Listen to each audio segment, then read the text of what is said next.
Hi BookTube, I'm here with review number 14 for Rem Books, which is review every day in May, and today I'll be reviewing A Crown of Swords by Robert Jordan, published in 1996. This is a fantasy novel. It is book 7 in a 14-book series. So I'm officially halfway through the series now. Because it's book 7 in this series, I will be talking about spoilers that occur in books 1 through book 6 to address some of the things that come up in here. So what we're dealing with is the after effects of Du Maiswell, the battle.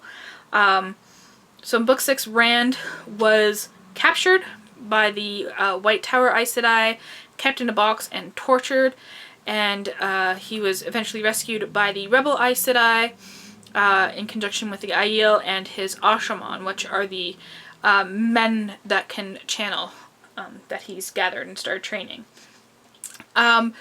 Most of the book we spend with Mat, 42%, I looked it up. It's from Mat's point of view, as he's sent to keep an eye on and protect Elaine and Nynaeve as they go looking for the Bull of the Winds. He's sent there by Rand. Then we spend quite a bit of time with Egwene as she's trying to establish herself as more than just a symbolic Amberlin seat and as an actual independent and powerful one.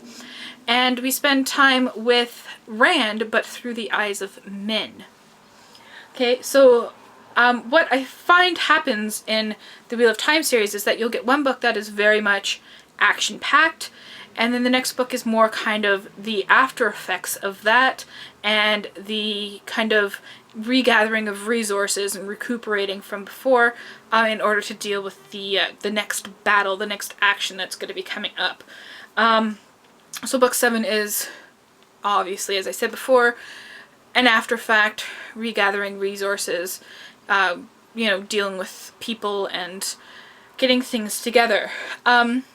What kind of happens in this book is that you always feel like nothing's really happening, but by the time you get to the end and you look back at what happened, you realize that a lot of stuff has happened, and that it's more that characters are starting to change and starting to develop further into adults. They're no longer, you know, young adults or teenagers. They're now adults with adult responsibilities, with adult relationships, and I guess more than adult because they're ruling countries and such and armies now.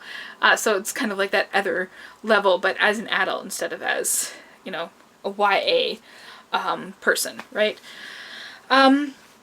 There's a lot of intense descriptions throughout here, from places to clothes, and personally, I really like that. I really like reading and the world building that goes on, because now they're in Elaine, Nynaeve, and Mat are all in a new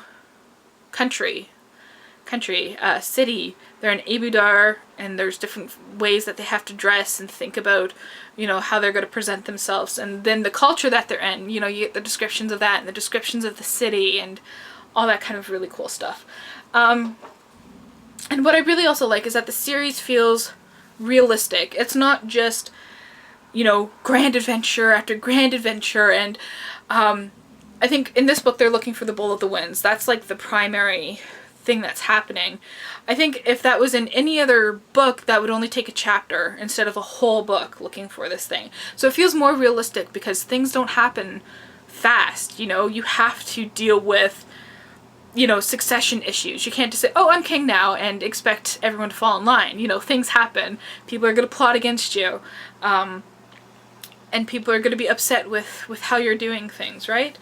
And that's what the series does.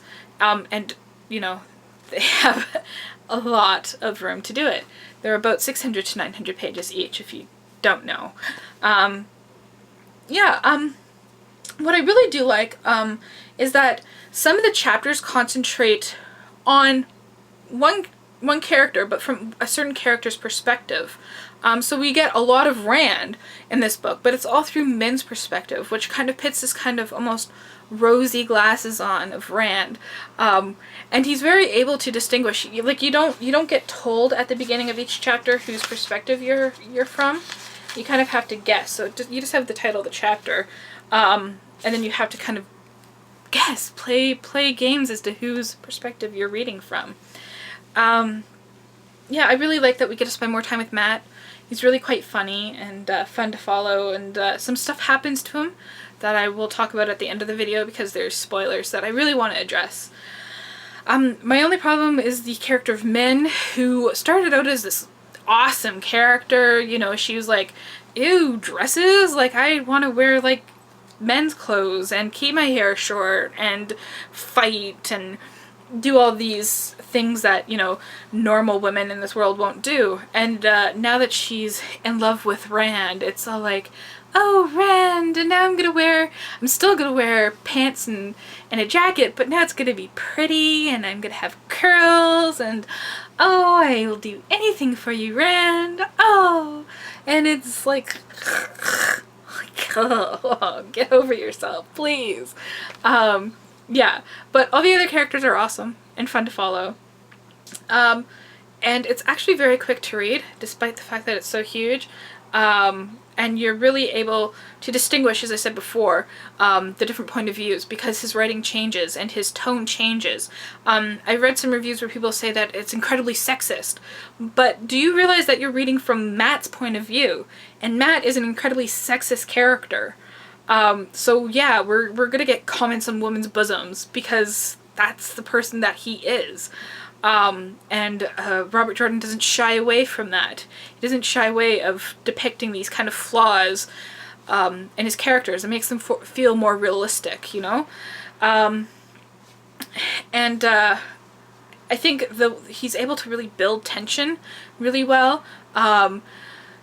Despite the long descriptions, some people might say, or I say because of the long descriptions, you really feel attached to different things, and then you know something bad's gonna happen because there's this tension building up in the background. You know that, you know, the bad guys are still out there, that there's still bad things happening, and that, you know, Rand is going insane. Like, we need to know, you know, what's gonna happen and when is it gonna happen. You don't know. Yeah, so when the action scenes do come along, you're totally immersed in it, and you totally, you know, can picture what's going on. It's really cool that way.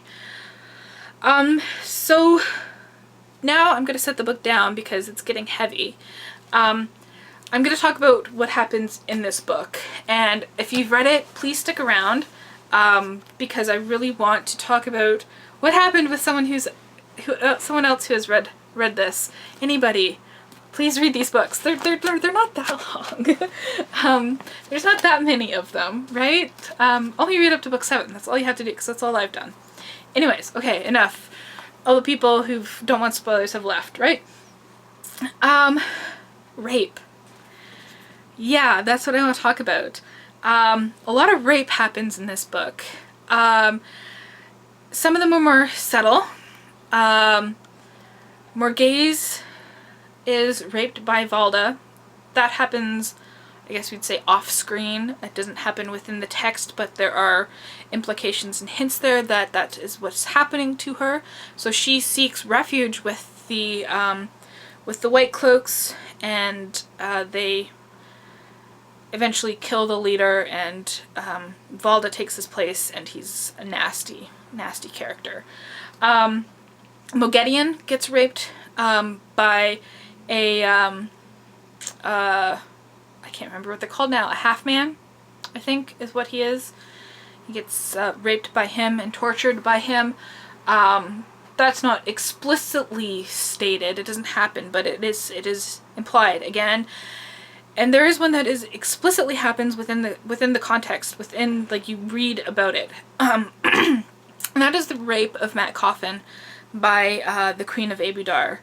And she literally takes a knife to his throat and forces him to undress and have intercourse. And it was very disturbing. It was very uncomfortable to read about that. And you can see that you know, it affects him. Now he has to go about his daily things because he has to. I mean, he has to save the world, right? He has to help save the world. And because he's a man in this environment, and he's a man who has been raped instead of a woman, and because of the character that he is, who's very much, he chases after women, you know, he objectifies them, and then this happens to him, and you can tell he wants to get out of there fast. He doesn't want to stay in Ividar anymore. He doesn't want to stay in the castle. He does everything he can to avoid this woman, but she's literally, like, she starves him, she confines him to his room, and all sorts of horrible things happen. And when he actually finally does get raped, he you know, you see him pull the blanket up around him and just go like, okay, that happened, but will people believe him? And I'm really interested to see if Robert Jordan addresses that in book 8, and what happens with that. So yeah, that's what I want to say about that, and I'm going to leave it at that, and thank you for watching. Let me know what you think about that, and yeah, gonna just leave it there. Okay, thank you for watching.